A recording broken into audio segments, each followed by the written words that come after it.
zlatega tekmovalca, najboljšega skakalca sezone. 7 točk prednosti je imel pred Kranjcem, to je 6 metrov. Prepričan pa sem, da lahko v teh razmerah poleti krepko prek 240 metrov. Peter Prevc odlično!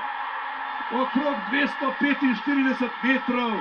Prevc in Kranjec sta ponovno prvi in drugi na planiških poletih. Kakšen dan v planici, poglejte to veselje naših tekmovalcev. 241 metrov in pol. Peter Prevc ocene 3x20, 2x19,5. Tudi sam sem dobil solžno v oči, kako tudi ne. Tretja zmaga naših tekmovalcev v planici. Fenomenalno res. To je dosežek, ki... Ja, Peter si zasluži to izjemno veselje. Dvojna zmaga Slovenije ponovno.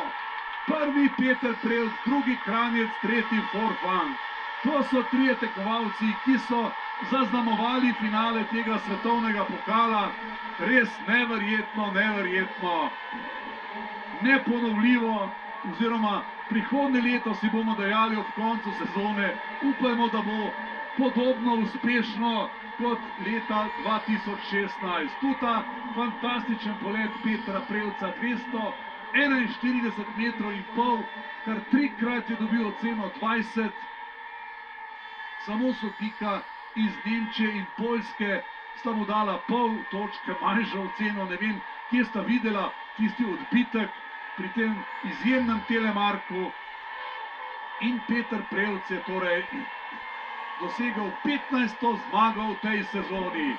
Goran Janus, Frank in Jani Grelc so seveda lahko samo navdušeni. Peter Prevc 14 točk in 60 pred Kranjcem, tretji Forfang, četrti Kasai, peti Gangnes, ki je Juri Tepeš na 13. mestu, Lanišek na 29. in seveda slavje se lahko začne.